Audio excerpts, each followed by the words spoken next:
Now we are live. So, guys, thank you so much for checking in. I apologize right now because there's a big correlation with the time of the day and my English skills. So, it's actually after midnight. So, sorry if my English is getting a little bit wacky during the podcast, but I still wanted to record this episode because today I'm joined by Victor from the YouTube channel Homegrown Big. And he has a pretty interesting story because he was a vegan for a couple of years, even fruitarian. And funny enough, I found him through a video of vegan gains, I guess like 2 years ago or something.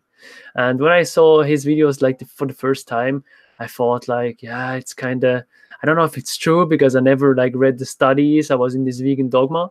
And now after quitting the vegan diet, I started to watch his videos again. And I saw videos about genetic testing, actually, how some people don't or perhaps may not have the genetics to thrive on a vegan diet long term. So I was like, I need to have him on. And I'm 100% sure this will be a great episode because we already recorded it once, but I was not able to see his face. So I was like, yeah, come on, let's do a live stream and let's talk about genetic testing and his story. So the first thing I want to ask you is, first of all, thank you for being here. And Thanks also for having me. no worries. And also like, what's your story? How did you become vegan and fruitarian? And then why did you quit? So yeah, I've gone through this story a couple of times with a few people, but I'll make it quick as possible. So back in the 90s, I was really into activism, and the activist community was strongly vegan. During that time, we didn't have internet like we do now. We didn't have books on veganism like we do now. It was very much a grassroots anarcho-punk kind of thing, and then some hippies on the other side of that spectrum. And I tried veganism then in various forms. We didn't have food that was made for vegans. We didn't have supplemented food. We basically had the co-op, and people were eating like a macrobiotic style vegan diet, which was very popular. So it was just like heavy grains, heavy pulses, beans, tofu, very much a whole foods vegan diet. I think at that time, we had a couple of like seitan options at the co-op that was just starting to take hold, and everybody knew about seitan, and if you just made it at home, basically. So I tried veganism like 2 or 3 different times then, really had problems, didn't know anything about supplementing with B12. You know, I was just told there was, you know, everything you need is in plants. You know? So did that off and on for about 5 years back then, gave it up, got into pretty serious bike racing and competitive sports. And then as I moved into that, I started reading about more and more about nutrition for athletic performance. Fast forward to 2011, and I had come out of bike racing. I was doing some just like some light bodybuilding, but it was very much bodybuilding focused. And I was thinking about doing some like physique aesthetic competitions. And I was really supplementing very heavily with whey proteins and, you know, kind of the whole stack thing. And I started getting pretty inflamed in my body and not feeling very good. Mm. And I was getting older, you know, I was like pushing 40. And I was thought, well, something's not going very right. And I think that I'm just eating too much meat and too many supplements. And I started looking into the whole raw cleanse, you know, to kind of rejuvenate and revitalize the body. And I thought, you know, maybe this is what I did wrong with veganism before, because I started reading more about raw veganism and kind of that whole movement. And this was when 30 bananas a day was going raging hot. And I kind of fell into it, and I did a 30-day raw vegan cleanse, and I felt amazing after that. All the inflammation in my body went away, the pain, the stiffness, and I thought, holy cow, I've really like found something here. Can I ask you something really quick? I'm curious. How did you realize that you were inflamed? Because you had like stiff ankles or stiff wrists? Or? Yeah, just in my joints. Like there's a lot of autoimmune arthritis in my family, Mm-hmm. which I'll talk about in a little bit. Mm-hmm. And so I just, really stiff in my joints, my knuckles starting to swell up. And, I just felt like if I continued down that path that I probably would, sort of start having the problems with the family arthritis. So I got into raw veganism, and then I started following Mike Arnstein. I don't know if you're familiar with him. I've heard his name, yeah. Yeah, so he's this like phenomenal athlete. He was a fruitarian, ultra marathoner, and really espoused the raw vegan, fruit-based lifestyle for athletes. And, he was getting really great results. He took like 4th in the Leadville 100 marathon, which is like an elite race. He won several 100 milers, the Vermont 100, the Hurt 100. And I really thought, wow, holy cow, this is it, And I jumped right in with both feet. 18 months later into raw veganism, fruit-based, no supplements other than B12. I did use B12, and then D3 in the winter, but no other supplements, no microgreens or anything like that raw vegans use. And I started having really serious problems. My teeth felt like they were all going to fall out of my head, and I had a tooth just crack in half, just gone. But on top of that, I was just getting cold sores a lot, something I'd never had a problem with before. I was getting sick a lot, but people were telling me it was detoxing or I was overtraining. There were all of these like symptoms that I just wasn't thriving that well.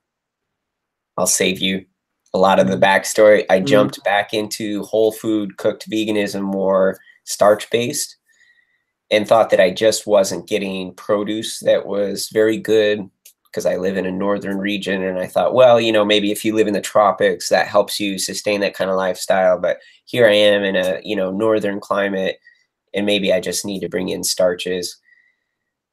Moved back into a more whole foods based veganism. Time went on. It just started going down, down, down in my health. And I was in school at that time, and I was working as well. So I was very, pushed to my max and my limits. And I really thought that was part of the problem. It's amazing how you like just try to say it's this or that without really looking at what's going on. But towards the end, I started getting nosebleeds all the time. Like first it was like a couple times a week. I'd wake up with blood on my pillow. I'd get nosebleeds at night. And then they started happening every day, and then multiple times a day at the very end, until I finally said, there's something very wrong here with my health, and I've got to do something about it. I went to the doctor, I had blood tests, and there were some things that were very out of range. And that's basically it. I was like, I'm not sustaining this diet. I'm not going to have nosebleeds and poor physical performance and get sick a lot and have a lot of cold sores. Like, I'm just not getting what I need from this diet. And it was very well planned, for anybody who's asking, or if anybody wants to say it was just from raw veganism. That's not the case. So that's kind of the synopsis of it. This last stint, I was, vegan for 5 years straight, and very committed to it. I had actually a different vegan channel that had quite a following that was building up, and I got rid of that channel. Oh, interesting. How many subscribers did you have? This was shy of 40K when I dropped it, so it was growing. Oh, interesting. But interesting. So when did you leave the vegan diet, in 2016 or something? Yeah, that's about right. Wow. So I'm in year just now, I think, or maybe in April will be my 3rd year post veganism. Interesting. I didn't know that regarding the vegan channel. So how was the backlash? Did you have any backlash back then? Oh yeah, tons. And then I started talking about having issues, and I think I lost like 2,000 subscribers overnight or something like that. Really fast, really fast. Lots of backlash. And I just shut down the channel because I didn't want to be responsible for what I felt was spreading misinformation. Yeah. And I did all of these videos too about helping people troubleshoot when they Mm-hmm. were having issues. Like I had a whole sequence of videos on dental health, you know, and supplementation and this kind of stuff. Mm, yeah. Sad. Sad. Very sad. Yeah. So, how did you come off the vegan diet? Did you like go into like a carnivore diet like right off the bat? Did you just introduce like eggs or something? No, no, I really wanted to remain plant-based because through my vegan journey, one of the things that I did is I built a permaculture food forest. And the whole idea was to sustain myself and grow all of my own food on this property here and to step away from the food system, which I think is really harming people, really harming the planet. And I wanted to create this ideal, you know, of being able to grow everything I need on half an acre, Mm, um, which I largely do, but I can't, because I live in the city, I can't have animals here. So there's some regulations around that. mm-hmm. And yeah, so that's where it was, but I wanted to remain plant-based. So I stepped in with duck eggs because they have such a huge yolk that's filled with all these preformed fats, cholesterol, and fat-soluble vitamins, and K2, which was a really huge issue for me because some people don't support, no matter what they eat, they don't support the microbiome that will do a good conversion of K1 to K2. So some people just need preformed K2, which is found in egg yolks. So that's where I started. And as I had that first week back, I had like 24 duck eggs. I was eating like 3, 4, 5 a day, and then still very like heavily plant-based salads, you know, lentils, grains. And then slowly over time, I've actually stepped away from a heavy plant-based diet and I feel better. Mm, But within 2 weeks of eating the eggs, all of my nosebleeds stopped and I've never had them again.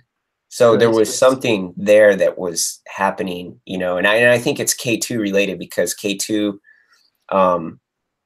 works with the coagulation of blood, and there's no test right now to see if you're deficient in K2. We don't have that biochemistry available to us.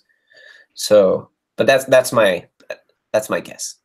Crazy to think about. Didn't know that you don't have a test for K2. That's super interesting. Yeah, it's just too new. They're still learning everything that K2 does. I mean, it wasn't even discovered, I think 40 years ago, somewhere around there. Don't quote me on that, but it's the knowledge around it is new and still developing. Mm. You said you felt better with less plants. How did you change? Like how did the feeling of your body change? So, over time, as I started limiting and kind of moving to more what I would call ancestral diet, and I started kind of formulating this idea of where did my family come from and what were the foods that they ate there regionally. And I started slowly moving into a diet that reflected that. And every step along the way, I felt better and better and better. Mm. And so I got rid of beans.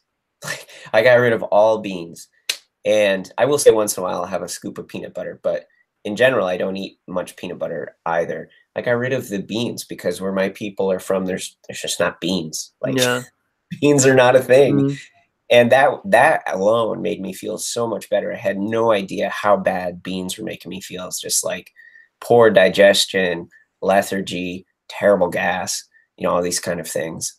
And then I started restricting grains to the grains that are regional. And I don't eat a lot of grains, but I do some rye, occasionally a bit of oats, but very occasionally, not like very rarely, like maybe once a month or something. And then if I do eat any wheat, I make it myself and I do it in sourdough starters because that long fermentation of this wheat is really how we evolved and we learned to make the grains really absorbable and edible for us. And I think that that's something that the modern food process has sort of killed. So that's kind of where I went with it there. And then I don't eat or force heavy raw vegetables. If I have some nice fresh produce from my garden, I will eat it in the summer. But I think that whole idea of eating, you know, this huge salad and having that be really healthy for you is not necessarily the case. I think that's really hard on the body. And, you know, a lot of people have problems with that digestion too, of dealing with it afterwards. And if we look at like where in Northern Europe, what was the regional food and adaptation for plant-based products, and it was heavy stewing.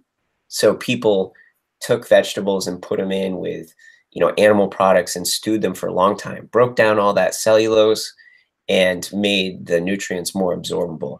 So I started doing that with my produce and finding that, one, really delicious, but two, really highly digestible, and feeling really good after that too. And so there's this whole thing that, you know, you lose some nutrients when you heavy stew things, and that's true, but we don't really have a good metric of how much is gained when you cook stuff down to that level. We just don't have the technology to measure those kind of things. So these arguments are almost, in my opinion, like moot. There's no argument because we don't have the technology to really measure what we gain, or, you know. And then just started also following seasons. So this was the first year where I ate a lot of plants directly from the garden in the summer. And then I did freeze some up, and I've been living on that all winter. I've bought almost no produce this winter at all, a few avocados and some celery here and there. But I've really been living off the stuff that I grew here, and then eating less produce in the winter. So in the winter, I did more meat and followed more seasonal eating. And now with coming into spring, kind of bringing back in spring greens, collecting wild greens and getting the garden rolling again. So that's kind of how I started limiting and changing how I ate plants. And I've been feeling really good and having really great athletic performance on top. You also mentioned your ancestors. So I guess you also took a genetic test, right, to find that out. Yeah. So that's one thing that I started just getting really intrigued with, this idea of regional adaptations, which definitely happen. And I think that there's this misguided notion that all humans are genetically the same. And we all are like one species because we can interbreed. And that's kind of like the biological definition of a species. Really kind of comes down to, can we all breed together? Can our sperm and eggs meet together and create new human beings? And we can do that with people all over the planet. But there has been unmistakable regional adaptations where people were living that helped people thrive in their environment and deal with environment stress. So based on that, I thought, well, wouldn't it be interesting to see what my genetics are, get a more clear picture? We have pretty good family history in my family. Like, we've kept really good family tree. And I knew that, you know, half my family was from England and the other half across the channel in Holland and then up into Denmark. So I took the genetic testing, and I'm almost, you know, like 63% English, and the rest is Dane Dutch. And then I took that raw data file and I sent it to a company called Strategene or Strategene. Yeah, Strategene, you said, yeah. Yeah, I put this up here for people to see. Nice. And they take your raw data file from your genome and they run it through some filters to find where you have genetic mutations that can impact your diet. So it's called nutrigenomics. This is a new field of study. It's very up and coming, but I think that it's going to be really a fun area of science that's going to actually help people become healthier. Awesome. By the way, I guess you have one of your fans in the chat. Like, Really Organic says, "Oh my God, where in the world has homegrown Big Bean? I have some missed his videos. Hi." Hi. And then Then he writes, or she, I don't know, like, whoa, I just looked and somehow I got unsubscribed to his channel. I resubscribed. Good stuff. Thanks, guys. Really appreciate it. Cheers. Yeah, Cheers. man. So yeah, sorry, I interrupted you here. Oh, no, not at all. But yeah, so I went into the secondary testing for nutrigenomics, comes back, and I find out that I have a number of mutations on things that make me really a bad candidate for veganism. Like my vitamin A conversion from beta carotene to retinol is terrible.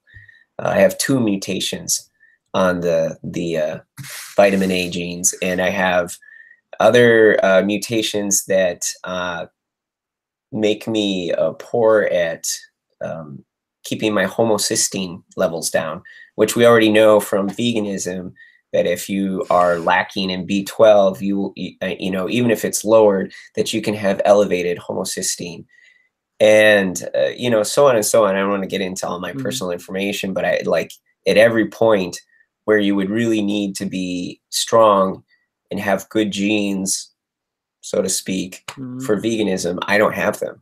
Yeah. And so getting this test done really helped confirm for me that what I was experiencing as a vegan and not thriving was not because of, you know, doing it wrong or anything like this. Like, I just don't have the genetics to support veganism well.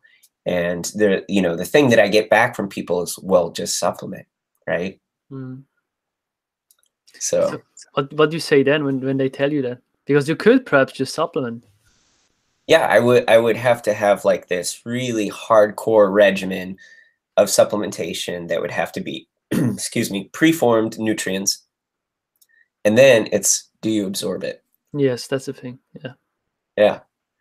So there's a lot of research that's kind of showing that not all supplementation is totally absorbable. So do you want to talk about the geometry of molecules? Yeah, sure. This was super insightful last time you talked about it. Yeah. So I just want to briefly talk about this to people, because I think a lot of people don't understand how, one, nutrition is, you know, supplements are regulated.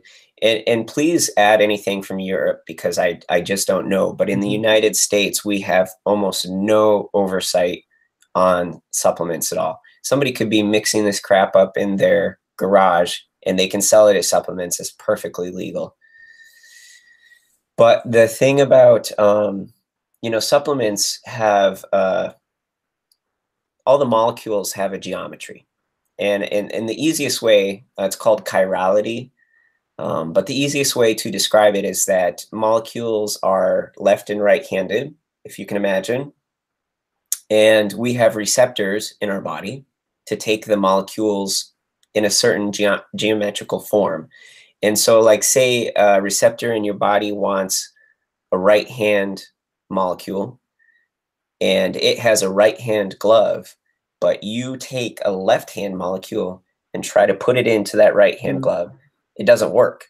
Or worse, this molecule that's left-handed finds some other receptor that's a little bit similar and jumps into there for some totally other purpose, and sort of, you know, makes those other receptors also not working. So there's a huge problem with this. And in the pharmaceutical industry, there's very tight regulation on the geometry of molecules, because some of the medicines, if the geometry is wrong and it goes into a body, it can actually kill someone or give them very bad medical issues.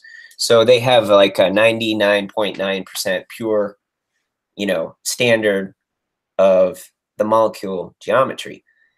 But in the supplement industry, that doesn't happen at all. And there's some really big problems, especially with proteins. There's certain proteins or aminos are kind of big molecules. And so the geometry, when they're being produced in a lab, can go wrong. And if nobody's looking at what the percentage of purity is, who knows? The percentage of purity could be like 85%, which is pretty good. But what is the other 15%? Yeah. You know, what are you taking into your body? And, you know, I come back to this because I was really concerned coming back on animal products that I was going to get inflamed again. I thought that what I was experiencing before I went raw vegan was in fact due to animal products and dairy and all this kind of stuff, right? I was convinced that, you know, that's what I Yeah. heard from all of these sources on the internet and YouTube. And I've been waiting a couple of years. I've now been back on animal products very heavily for 3 years, and I have zero inflammation, but I don't take supplements. I take zero supplements. Sometimes a little bit of electrolytes. I'll just say that as a caveat. But that's something I've done my entire athletic career. Is I've you know, occasionally take some electrolyte tablet or something, but no powders, no pills or anything like that. And I haven't had any inflammation again. So I really have been questioning, is it safe even to take heavy supplementation or Yeah. for long term? We don't Yeah. know. There hasn't been any studies that I know of, and somebody Mhm. please correct me if I'm wrong, but there hasn't been any studies that I know of that has tracked people on heavy supplementation for long term and how it can impact their health. So Yes. it's a bit of a gamble, in my opinion, right? Yes, that's a very good point because exactly before I quit the vegan diet, I looked at all my supplements and I counted them on another live stream, on another interview. And I guess I had around 13 or 14 different supplements I took at the same time on a daily basis. Then I thought about shit, dude, there could be like just like 2 or 3 supplements that could have something in there, I don't know. And I would take that for like months and months and months on end. So then I was also like, should I continue to do this just because I believe like the morals of a vegan diet is better? Or should I just like experiment a little bit and drop all the supplements? And now I just use some protein powders to get my protein in. But otherwise, yes, some fish oil from time to time, but otherwise I'm completely supplement free. And I need to check how my blood levels are, of course. Probably deficient in vitamin D because I don't go out there, you know, like I wake up at like 11 a.m. and I work till 1 a.m. But that's a very good point, something I also had to really think about because at the end of the day, you also don't know how long the supplement has been on the shelf, like things like fish oil that can oxidize pretty easily or algae oil. I had Bart K the other day on my channel, and he also called how in algae oil and fish oil there are like these bad compounds. I guess he called it aldehydes. I don't know if you have heard about it so far. Yeah, yeah, Also, right? yeah, yeah. And that's another, you know, thing. There has been, and I've put this up on my channel, and I'd like to do more in the future. But there's more and more research coming out showing that like these are independent labs that have tested supplements, and then what people say is in them is not in them. Mm-hmm. You know, whether it's some plant things. So they actually looked at like plant supplements and found DNA from different plants that aren't listed on the ingredient list. Yeah. To the idea that like a bunch of protein powders, very popular ones, vegan ones as well. I noticed that there's been some research coming out showing that like Vega Sport, or was it? Yeah, it's Yeah. Vega. Mm-hmm. That a number of their proteins showed very high levels of lead and arsenic in them, like Mm-hmm. higher than recommended. So a lot of protein powders show heavy metals in them. And how is that, you know, how is that healthy? Yeah. You know? Yeah. That's the thing that also made me quit the vegan diet at the end because like people that are like reading like books by vegan or plant-based doctors, they always say, yeah, fish is contaminated with like mercury and arsenic, or no, I guess fish is mercury and rice is arsenic. But then on the other side also, like nobody really talks about the arsenic in rice and the arsenic in rice protein, and rice protein isn't even that bioavailable. So I was like, dude, that's like a bunch of dogma at the end of the day. I mean, it might be true, you know, to some extent, of course, like perhaps don't eat too much tuna because of the mercury. But a lot of stuff is just dogma that people repeat and nobody really looked into it. Me neither. I never really read studies. I was just reading these books, and it is like a lot of misinformation out there. Tons. And I think it's really confusing for people too. And I think it gets dangerous when people buy into an ideology and don't keep their minds open. Like you were lucky enough that you kept your mind open to other possibilities, new information, but some people won't do that. And for me, I was lucky that I was in school at the time. for sciences, and that I have the education and background to be able to read science papers really well, to understand the research methods. And, having partaken in science myself, done research, done publications, I also understand the limitations of science. Like Yeah. you can read a paper and they can make an argument for it. But because a paper is presented and they make an argument for their findings, doesn't mean that that's fact. It means they've made a publication and an argument for their findings, right? Yeah. It's totally fallible. It's the process. So people like to use what's known as research as truth or fact, but science is a way of thinking. It's not a body of knowledge. It's a way of thinking. It's a way of questioning our own mindset. And that's the whole point of it, is because, Francis Bacon knew that the human brain in its form as we're evolving is totally fallible. It's not perfect, right? So yes, yeah, but I mean, at the end of the day, our brain is made to be delusional. Our brain and mind is never objective. No. Well, confirmation bias and everything. It can be trained to be, but I think even at the end of the day, you have to second guess yourself all the time. Yes. Yes. Yeah, that's exactly the thing. Like for example, it's interesting. When I was vegan, I watched a certain video by perhaps Dr. Michael Greger or some other guy, and now I watch exactly the same video, but other stuff pops into my focus. Like my brain is focusing on other messages, on other things. I can watch the same video, but I take other things out of the video just because I kind of switched my mindset. That's also like the confirmation bias that is present right there. Yeah, for sure. Yeah. And I the same thing. Like I've gone back through Dr. Campbell, Colin T. Campbell. And my perspective is so different now. When I hear him, I can only hear how wrapped up he is in his whole mindset. Yeah. I watched an interview that he was doing with someone, and he was actually saying, which is interesting, that there's been no real evidence to show that supplements work, right? Which is kind of polar opposite to what a lot of vegans say. And then when asked about B12, and he said, well, yeah, maybe you need it. He was very like wishy-washy about it, because I don't think he wanted to get like caught in saying you don't need it and then making people sick. And then he fell into this whole like, well, it's really our produce in production, and you're not getting it from the soil and the microbes. And it was the vegan dogma of B12 and the microbes. And it's like, no, I will give anybody the challenge. You build a permaculture food forest, and you eat nothing but produce you grow yourself. Don't wash it. Go out, garden in the dirt, get in the microbes. Live that way for 5 years, and we'll measure your B12 at the start, and we'll measure your B12 at the end, and we'll see if you're getting enough. It's not true. We might somehow absorb a bit of B12 that way. And then I always find that people go from there and then say, well, we should be eating insects, or start backpedaling to that. Yeah. But it was interesting for me to hear that interview with him, because it was very much the same thing. Like all I could hear was how wrapped up he was in his own bias. But before, I was, basically a disciple.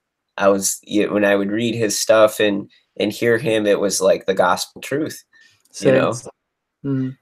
And yeah, just having some different perspectives, pretty important in that regard. But you think about somebody like him, he's spent his entire academic career in this mindset. Yeah, that's scary. It's super invested. It's super scary. Yeah. I argue he cannot pull himself out of that. It's almost impossible. Just himself. No, and the way that he will convince himself of that is that his publications have gone through peer review, and he's been the subject of the criticism of his peers, and they have criticized him heavily. He's almost seen as in the science community. I've heard other scientists talk about him. He's considered a bit of a heretic, you know. Yeah.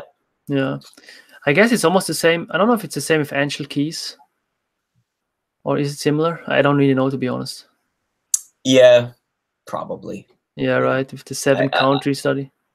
Yeah, I haven't looked enough into that, but I would say sure. Yeah, that's a good statement. Yeah, yeah. I realized the same. Like right now, I realize I had a comment today on under my last live stream. Someone saying, "I don't know what to eat. I'm super confused," And I commented also. I commented back like, "Yeah, I'm also super confused right now because on one side I still have like this vegan dogma in my head. Like, yeah, too much cholesterol could be bad. My meat that I eat is also not good. And then on the other side, I'm like, oh shit, I need some animal products, but what do I eat now? So, but at the end of the day, for me, it's a good place to be because I kind of need to get into my common sense again and also like go with my intuition. As you said the last time we spoke about like our heritage, our ancestors. And yesterday my grandmother had her birthday. She's 96 and her husband is 99. So I sat down with my grandfather and asked him, "Hey, Grandpa, what did you eat back in the day when you were my age?" Then he was like talking about the food they had in like 1930 something. Was pretty insightful, and it also made me think. And they actually ate a lot of dairy products, which is interesting, which I also want to reintroduce. But I was like kind of scared to reintroduce them because I thought like, the lactose would probably fuck up my gut. You know what I mean?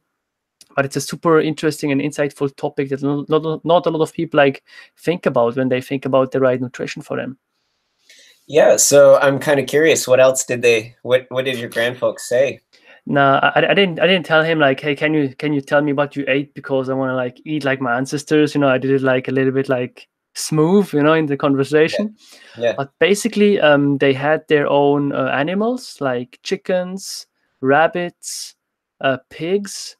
They basically ate them like super grass fed. They also had like goats and goat cheese. They had bread. So there's a city a little bit further from here, and then one guy came with a horse and with a lot of bread. They were not eating anymore in the city, like 1 day old bread, and they ate that bread as well. And then potatoes also, and some vegetables here and there. So Maybe yeah, some like summer fruits. so what? Summer fruits at all? I didn't ask about fruits, but he didn't mention fruits. Yeah, that's a good point. He didn't. Yeah, Yeah. that's a good point. Yeah. Actually, now that you said it, I have another grandmother. She also still lives. She's 98, and she talked about the first time she found a banana. She was with living in another city, and her brother they found they bought the first banana, but they didn't know that they had to peel the banana. So they ate they ate like the banana with the peel, and she said it was disgusting. That's hilarious. Yeah. Well, very long-lived family, and clearly they're, how's their health? My grandmother is 98. She declined quite a bit. She's in the home for like old people right now. But my grandfather, he had his driving license till he was 97, and now he will be 99 next month, and he can still walk. He's in shape. He's not overweight. So I told him like yesterday. I told him, yeah, next year will be 100, right? And he said, yeah, perhaps I die before. You don't know. But he has humor.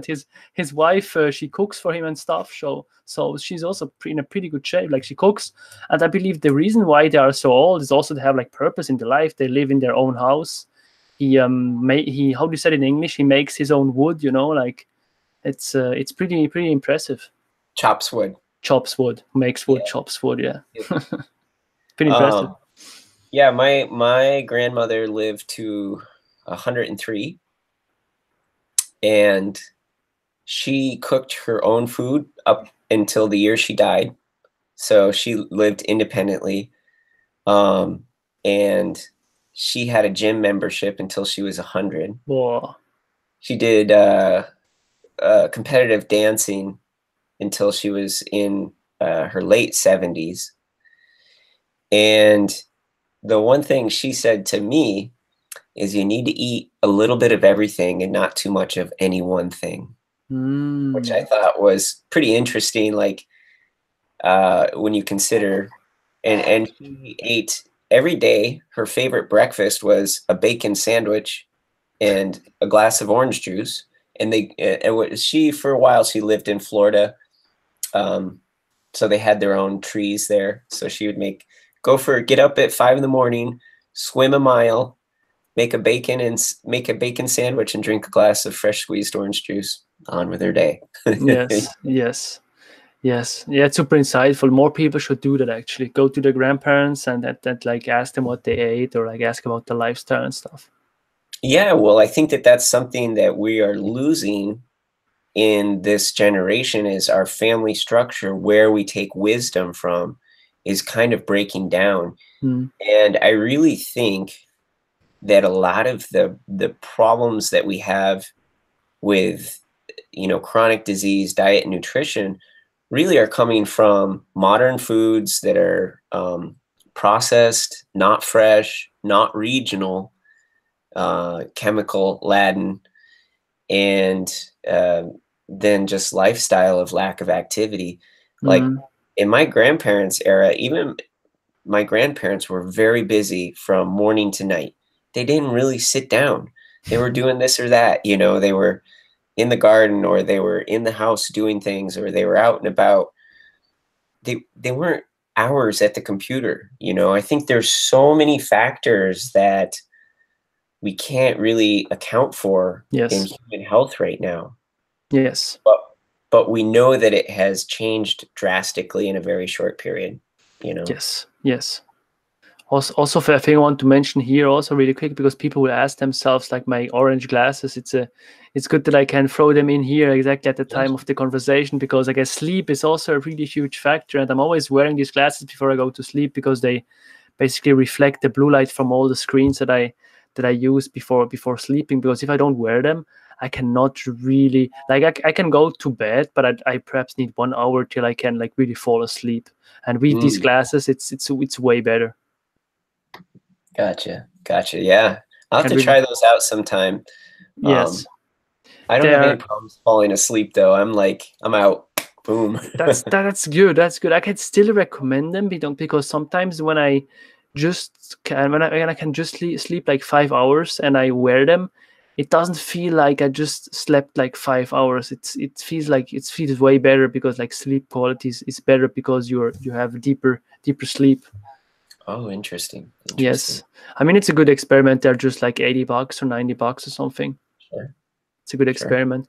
What I also want to go into is I want to buy a daylight lamp because I also wake up pretty late. It's like a lamp that basically mimics the daylight. People buy the light during like winter, and it Yeah. also helps to produce like vitamin D, which will be an interesting experiment.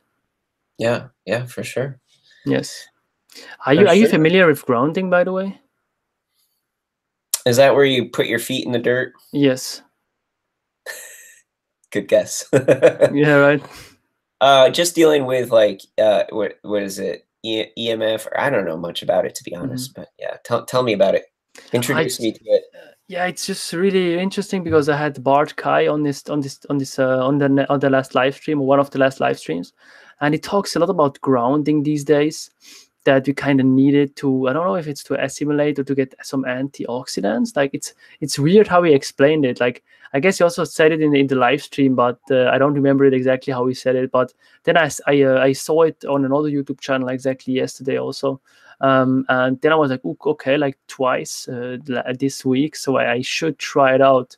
And I'm just gonna give it a go. Like when it's getting warmer, like just go outside with my feet, bare feet on the ground because I live near forest. So I mean, it's a good experiment as well. Yeah, so is it the idea that you're also discharging energy? Like, Hmm. yeah, yeah. Exactly. I mean, I'm out in my permaculture food forest all the time barefoot, so maybe it's something that I don't even think about that Yes. has helped me. But I will say that like starting and growing a permaculture food forest and producing my own food has been a life altering Hmm. experience. And I think that that's another you know, I'd recommend it for anyone, even no matter what space you have, to just try to grow some of your own food and to like create a relationship with your food. And because even my mom, for me growing up, so just my mom's generation, I grew up in a family and we grew a majority of our own food. And, you know, you have that relation, and then I moved into being a city dweller and totally lost that connection to food. And honestly, that was kind of the path of where my health disintegrated. Mm. But since I've been back to that connection to my own food, my health has gotten better and better every year. And even though, you know, the other thing that I do is I work with a family that raises livestock on the other side of the mountains, and they're just a husband and wife duo, and it's very small, and I have a relationship with them, and that's where I get my you know, the majority of my animal products, probably around 80%. And putting those two things together has drastically altered my life, and it's kind of, I feel like, brought me back full circle. Yeah. And, you know, reading and thinking all of these modern things and experimenting and not having good results, and then just kind of coming back to a more organic lifestyle and relationship with the food. And it's also nice to start to step away from the constant assessment of diet and food. Mm. I feel like so many people in the vegan community or in the health and fitness community are absolutely obsessed. And we're not sure that it's entirely healthy. Like, we're sitting here talking about it, but now I've kind of starting to come into this place in my life where it's like, I don't even really think about it that much anymore. Yeah. You know, and I feel better for it. Like, my brain isn't obsessed with that. I have space and room for other things. Yes. Yes. It's a good point. It's something I also like. Actually, before that live stream, I had also that insight because I'm a nerdy guy. I think about nutrition a lot. It's basically also my job. I'm a personal trainer. I coach people, help them to lose weight, and it hit me also. I was like, dude, I rather obsess less about food and worry if this is healthy or not. And perhaps at the end of the day, I could perhaps live 2 years less long or something. But at the end of the day, I enjoyed my life way more because I didn't have an eating disorder or something. Yeah, yeah. You know, Yeah. like, I think about that. I look at my grandmother, and she was always baking cookies, you know, Mm-hmm. and she was doing this and that, but she was enjoying family, friends while she's doing it, you know, creating bonding, creating community. And yeah, sure, you can do that over carrot sticks. Mm-hmm. I don't think that it's the same. I Yes. think that we as humans feast, and that's like the feast and celebration is a really important part of our sense of wellness and being. Totally. Totally. And that's something that I started really thinking about watching her. And she never, you know, got super overweight or anything like that. And she ate plenty of unhealthy foods. Mm-hmm. She just was very active and she enjoyed life. Like, she ate cookies, she ate mac and cheese, she had a beer sometimes.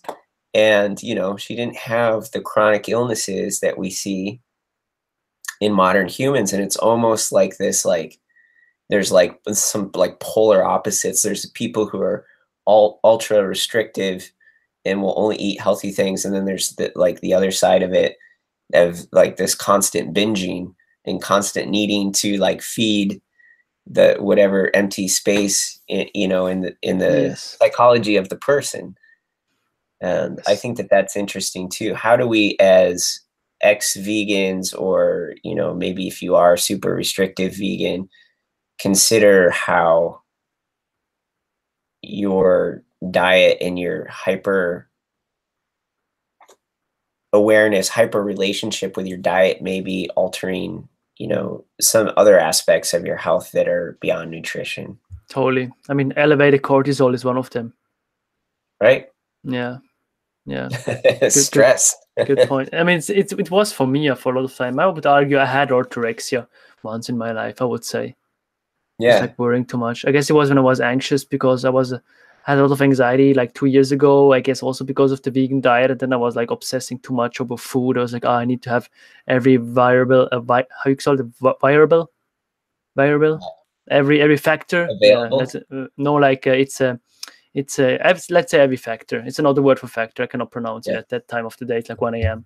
But anyway, I need to have every factor like in place. You know, everything must be 100% healthy. Otherwise, something bad will happen. But I was just anxious all the time, and then like I had too much cortisol, and like it's a vicious circle at the end of the day.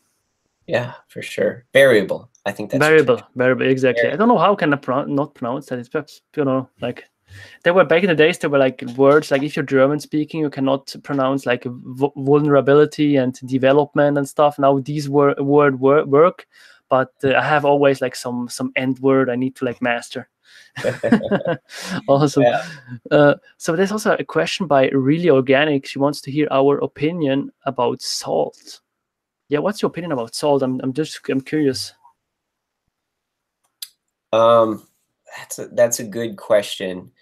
So I think that humans definitely made adaptations for salt. Salt was a really huge, important part of our evolution. And you have to kind of like be on board with evolution to sort of like, there's some people that just don't agree with evolution. So it's kind of hard to have conversations about certain things entirely.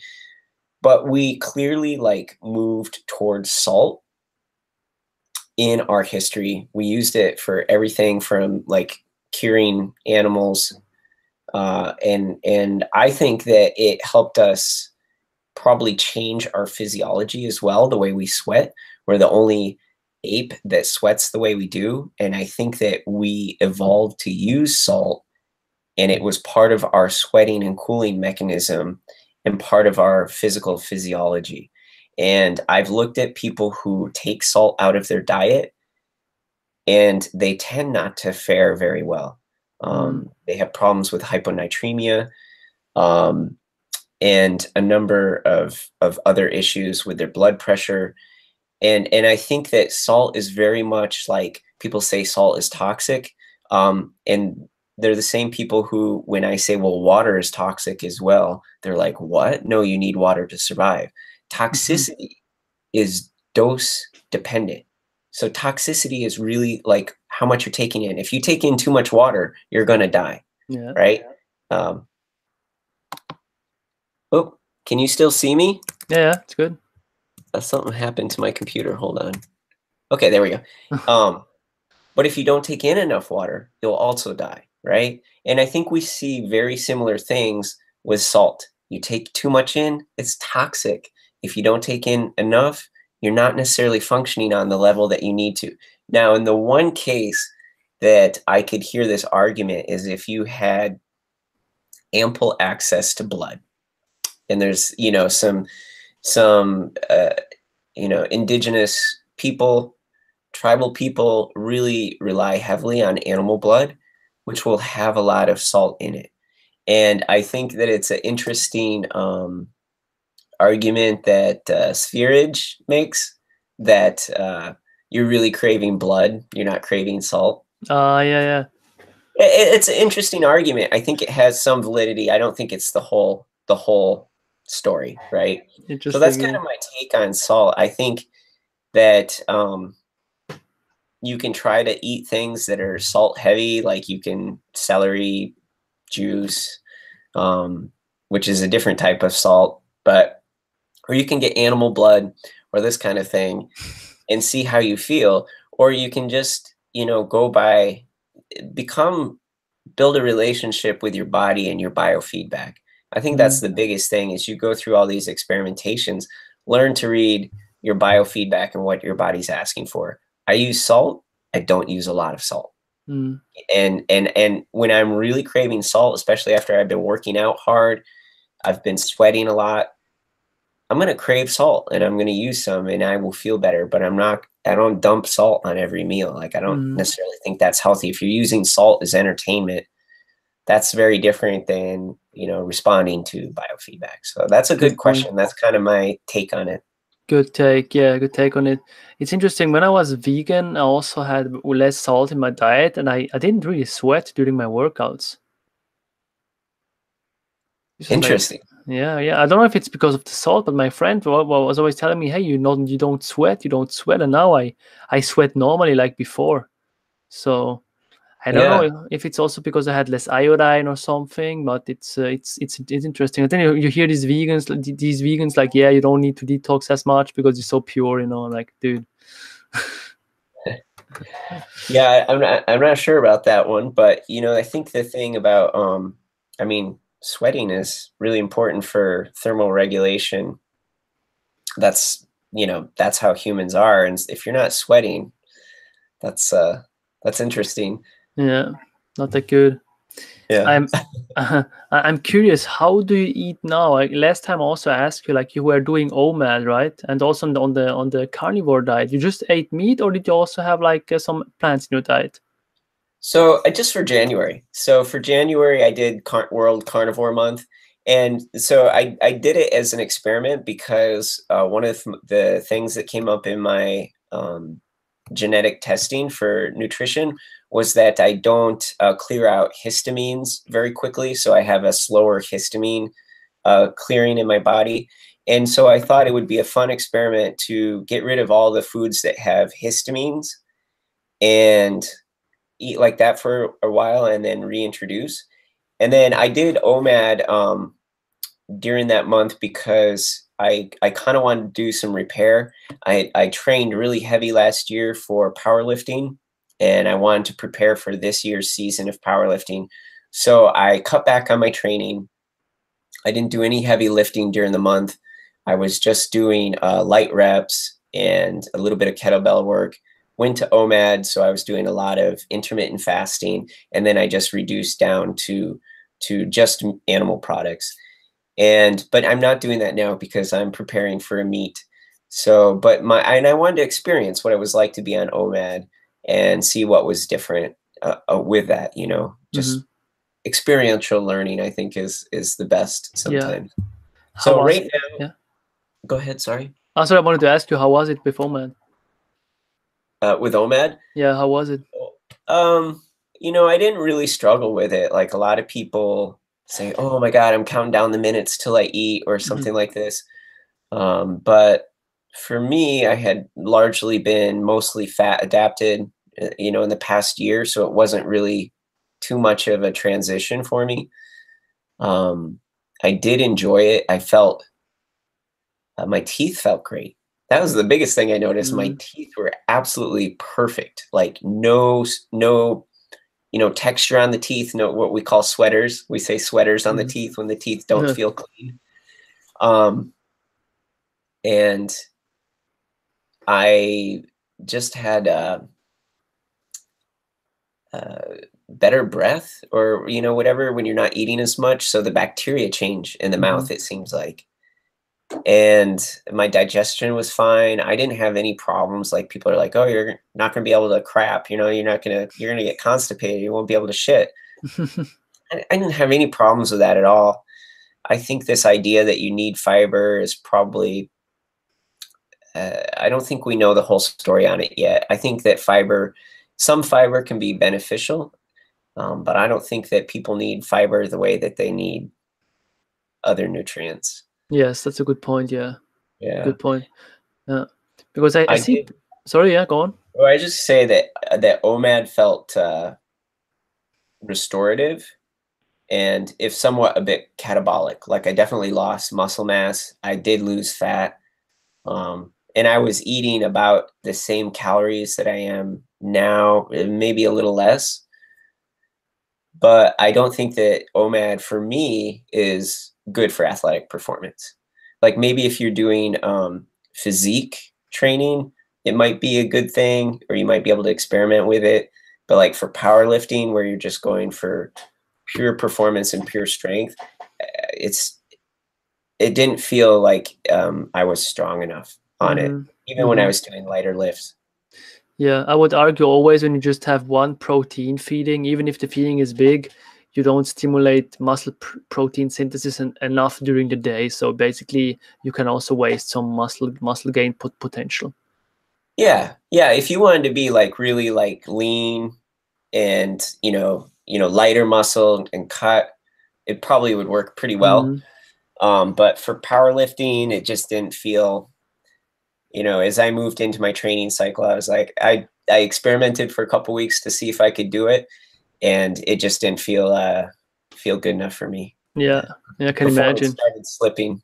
Yeah. So what do you do now exactly with your diet? I guess it's mostly meat based and animal product based, right? Yeah, again, just eating like a normal ancestral diet, but just eating, twice a day, basically. I might have a snack if I'm really hungry. But the way that I'm eating right now is very much for my training. So I'm eating a lot of pastured meat.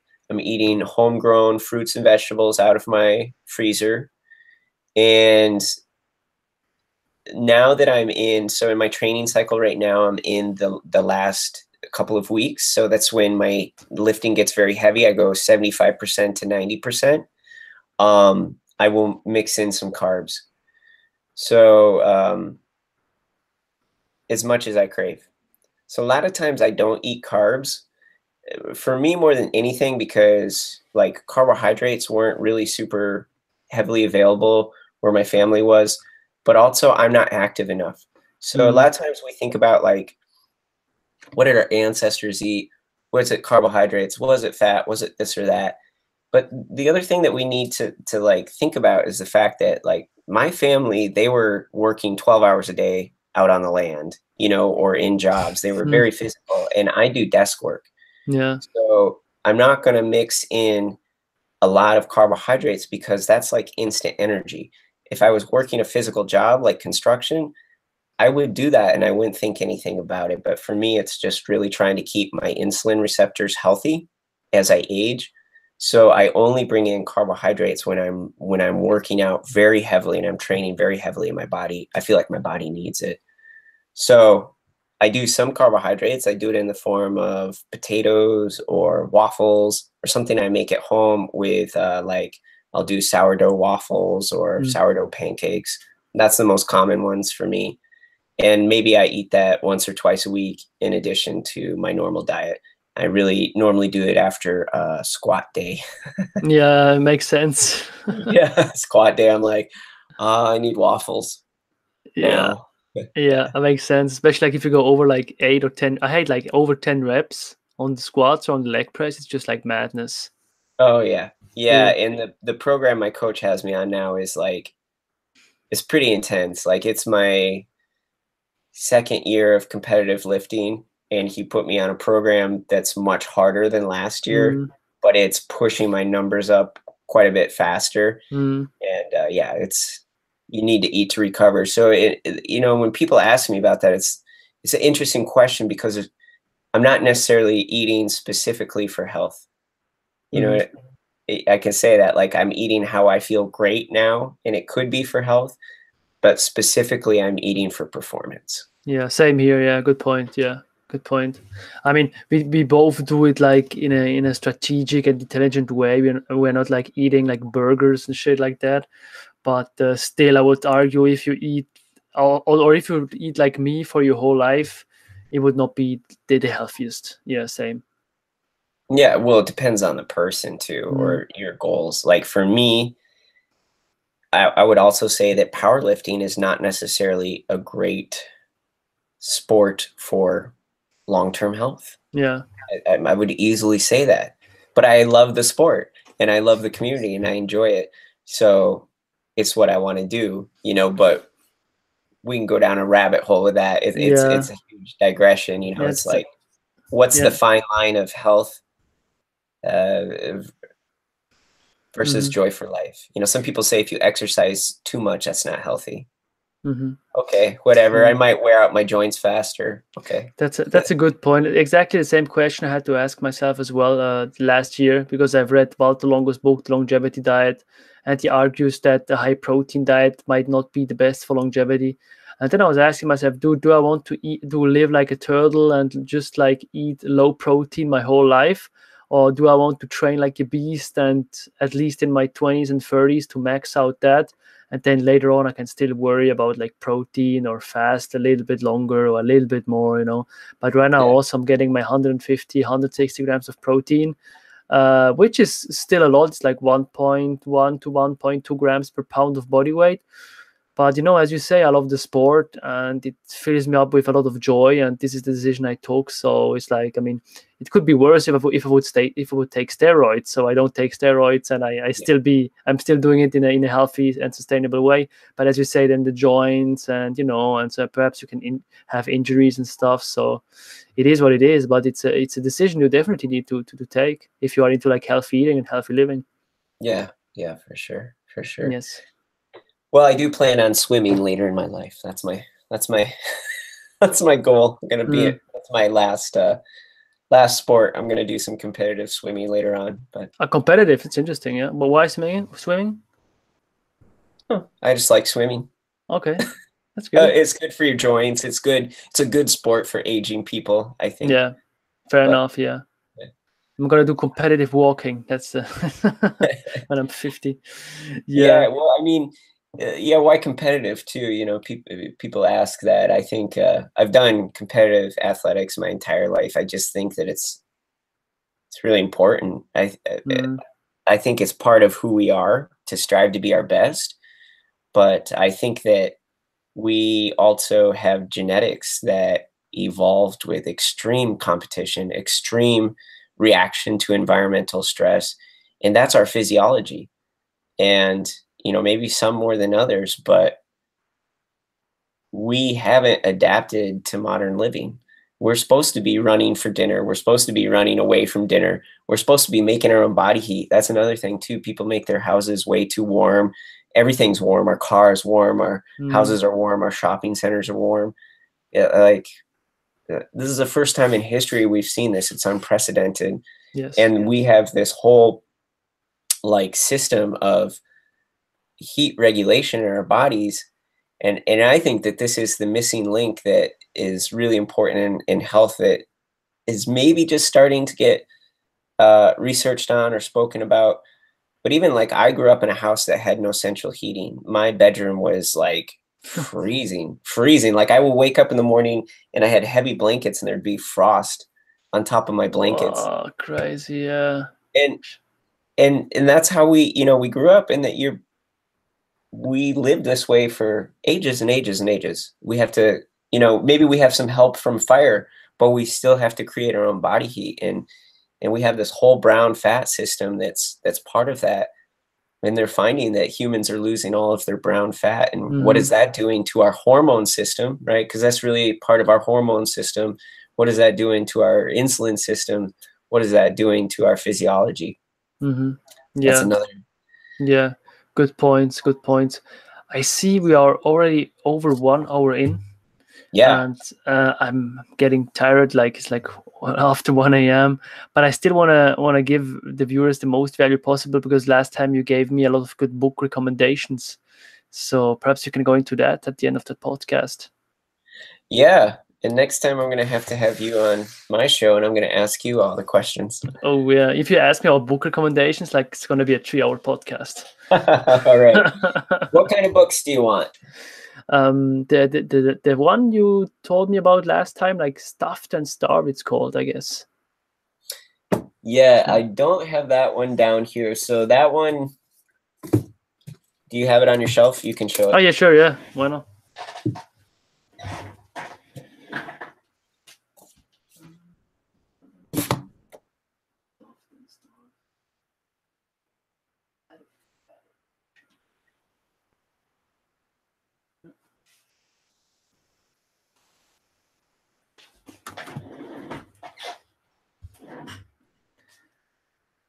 Yes, this one.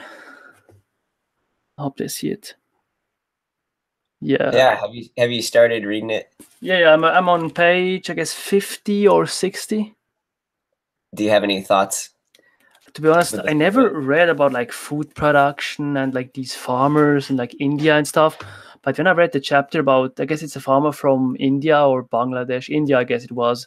And when I've read how they live and how little they how small the income is and everything, it's kind of, don't know, like my reality kind of broke down, because I'm at the other end of the spectrum. I'm like getting the food, and I don't really think about how the food is produced.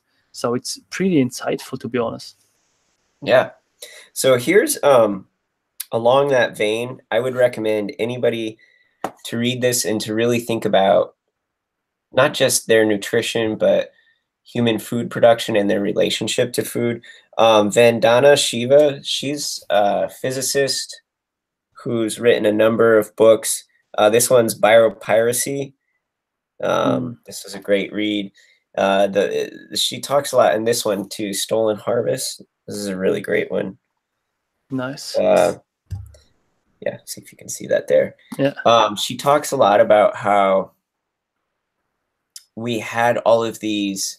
So it's not just humans that have made a lot of regional adaptations. There's, you know, all of our plants and our food sources. Like at some point there was just like thousands of varieties of rice, and all of the rice was, you know, adapted to growing in its niche. And companies like Monsanto, and without getting into any conspiracies with Monsanto, because that's a huge conversation, have been slowly whittling away the variety of plants and animals and that we get for food sources. So we used to have a huge amount of food sources that we had in our diet, you know, like thousands of food sources. And now we're down to like 3 main grains, you know, and they're changing all of these like natural relationships that we had with food. And I think just from a consumer perspective, that these are really important ideas that we might not think about in our, excuse me, our daily lives, that I'd highly recommend. Here's another book for anybody who's just thinking about humans and our evolution, The Hunting Apes. Have you seen this one before? Not yet, to be honest, no. Yeah. This is a really great read. It's by a guy who has deeply studied and still does. Craig Stanford's his name. And it's called Meat Eating and the Origins of Human Behavior. Oh, that's good. Yeah, really helped me like change my perspective on what it is to be human and why, you know, I don't feel like we're natural plant-based eaters, and we might evolve to that at some point, but that's not where we came from. But he was a chimpanzee researcher and scientist, and love this book. It's a good book to read. I need to get it one as well. Yeah, so it's super intriguing. Here's another one. I think some people have read this. Have you seen this one, Catching Fire? I've heard about the title. Yeah. Yeah, by Richard Wrangham. This is a pretty good book too, because I don't like, having experimented with eating raw and then like seeing some of the raw carnivore mentality. I think this is a good book. I don't think that all raw is the best. I think that we really maximize and learn that cooking can be very beneficial, and we've created a phenomenal culture around cooking as well. But I think that, you know, for optimum nutrition, I think it's the mixture of raw and cooked. Exactly. Yeah, I'm getting a little bit cautious, and people are using like these black and white diets. I'm like, it's probably not the whole truth. Yeah. This is a good one too. Jared Diamond, great writer. The Third Chimpanzee. This is the evolution and the future of the human animal. Highly recommend it. Oh yeah, I need to put them on my Goodreads list. Yeah, good read. Some interesting. It'll give you some perspective again on what it is to be human in our relationships with food. So those would be my 5 good starter pack. Good. So just to repeat, like Stuffed and Starved, right? Yeah. And then the 2 books about like chimpanzees, no, apes, chimpanzees, Catching Fire, and the 5th one was the one you showed first, I guess. So The Third Chimpanzee by Jared Diamond, Catching Fire by Richard Wrangham, The Hunting Apes by Craig Stanford, and then anything by Vandana Shiva, but I particularly like Stolen Harvest.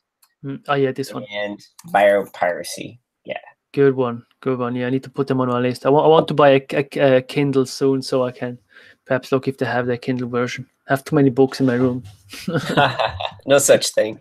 No, yeah, it's good. Like the room is just too small. So Yeah, Victor, again, thanks so much for taking the time. Like, I really Yeah, appreciate that I was able to see your face finally during the yeah. talk. Yeah, thank you so much for giving me a platform and asking so many insightful and thoughtful questions. I really appreciate No worries. your work that you do to just, help give people some ideas and some thoughts around things. Yeah, but to be honest, if like for every listener, I'm not like super selfless, because the reason why I like to do these podcasts is, of course, to share value to like the viewers, or for the viewers, to the viewers, better to say. Don't even know which one is correct. But anyway, I also do it to like have an excuse to also talk to you, talk to Bobby, and talk to all the other guys for more than 1 hour, because I believe like just by talking to you, I learned so much, and it's just like also like just to interact with other content creators and people that are like on the front, on the edge of like the Yeah, science of nutrition. And it's like super insightful, because I believe it's changing so fast, and we are like, if I look at the nutrition books we have at school, they're like 10 years behind. So yeah, I'm like, I need to talk to you guys. yeah, yeah, absolutely. And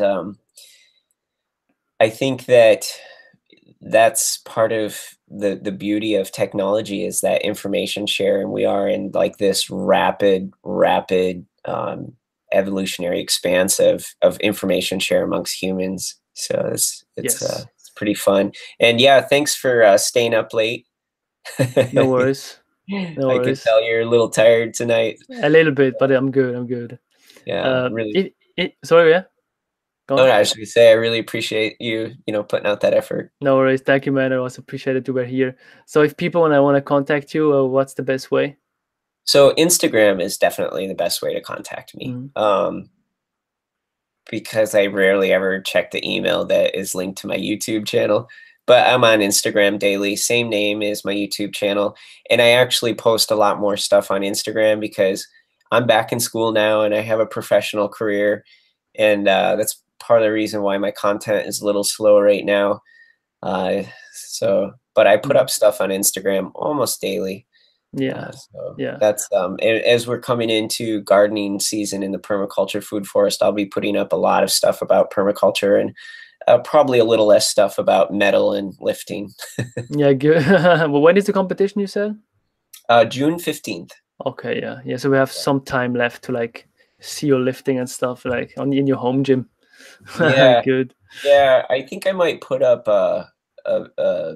just talking about programming for powerlifting here shortly because there seems to be some interest in it, and I think powerlifting is I think it's a great sport for people in general, just to create really strong like bone structure and Yes. musculature. I think that's something we're kind of missing from modern humans. So Yeah.